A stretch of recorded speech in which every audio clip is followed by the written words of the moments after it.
To Africa. Nearly 400 civilians have been killed and 550 wounded in fighting between insurgents and Ethiopian-backed troops in the Somali capital of Mogadishu just since Thursday, this according to a local human rights group.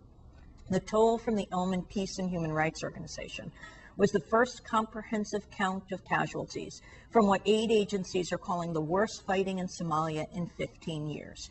Nearly 50,000 people have fled Mogadishu in the last 10 days, according to the UN Refugee Agency. A total of 96,000 people left their homes during February and March. Ethiopian tanks, artillery, and helicopter gunships have fought against guerrillas armed with machine guns, missiles, and rocket-propelled grenades. The guerrilla forces comprise fighters allied to the Somali Council of Islamic Courts and clan militias who are opposed to the transitional government and the Ethiopian occupation. A lull in fighting on Monday gave residents a chance to pull several hundred bodies from the streets. Local hospitals have been overwhelmed with casualties. This is the director of the Medina Hospital, Dr. Shaitan Salat Elmi. The hospital staff, many of them could not reach the hospital because of the fighting. The number of casualties we received is a small percentage compared to the real casualties in the field. A small African Union peacekeeping force in Somalia of some 1,200 Ugandan soldiers has failed to stem the violence. While the 4 days of fierce fighting subsided after a truce was negotiated Sunday, hundreds more Ethiopian troops have been seen arriving in Mogadishu over the weekend. Salim Lone is a columnist for the Daily Nation in Kenya and a former spokesperson for the UN mission in Iraq. We're going to go to break. When we come back, we'll talk about what's happening in Somalia, also in Iraq. This is Democracy Now!, democracynow.org, the War and Peace Report. Talk about what's happening in Somalia today. You described the terrible scenes that are going on in Mogadishu. I just want to add that this is not only a terrible war, but also the most lawless war. It violates clearly the invasion by Ethiopia, the UN Charter, the support of the U.S. and the attacks by the U.S. violated the UN Charter. But in addition, there are two explicit UN resolutions by Security Council that this violates. The UN Security Council resolution in December said there should be no troops from regional neighboring countries going into Somalia as part of a peacekeeping force. And yet we have Ethiopian troops there, not as part of a peacekeeping force. It's also turned the whole region into a giant Guantanamo Bay. Human Rights Watch reported that over 100 people were kidnapped in Kenya. Kenya, the most stable and a very law-abiding country in Africa, was forced to kidnap suspected supporters of the ICU, the Islamic courts, and to hand them over to Somalia, which in turn handed most of them over to Ethiopia, where they have disappeared.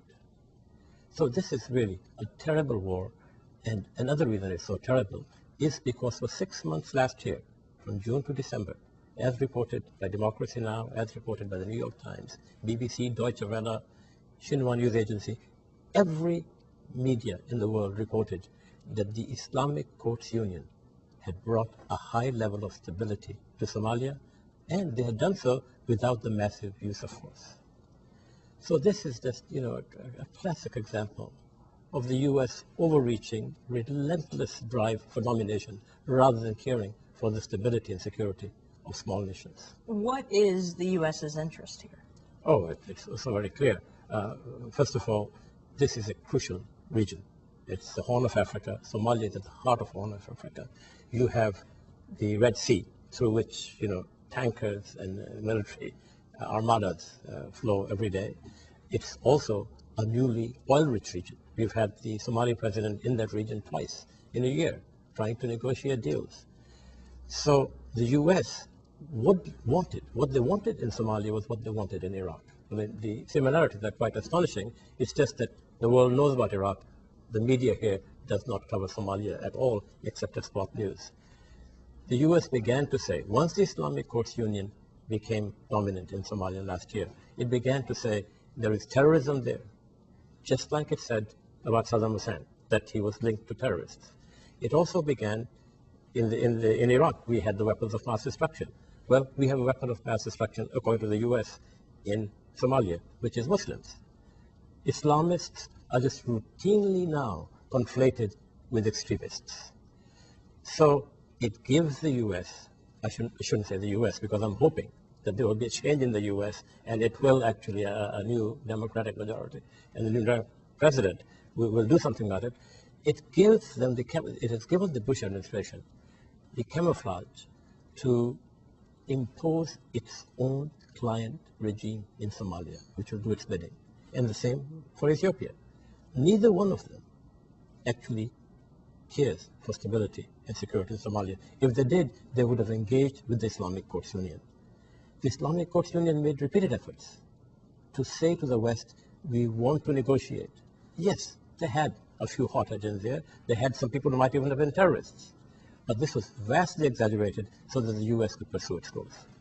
Who are the Islamic Courts Union? You know, it's very interesting.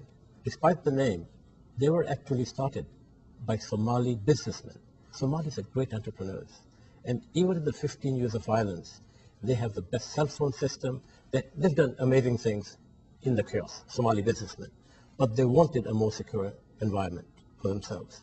So, knowing that the Somali people are very Muslim, Somalis are amongst the world's most abiding Muslims, but they are not at all extremists. They're very moderate Muslims. You know, in Canada, a few years ago, there was an attempt by Muslims to have Sharia imposed in some limited civil cases. And you know who organized that? It wasn't Saudis, it wasn't Pakistanis, it was actually Somalis in Canada, because they believe in Sharia law. So these businessmen decided that if they could use Sharia law as a uniting factor in Somalia,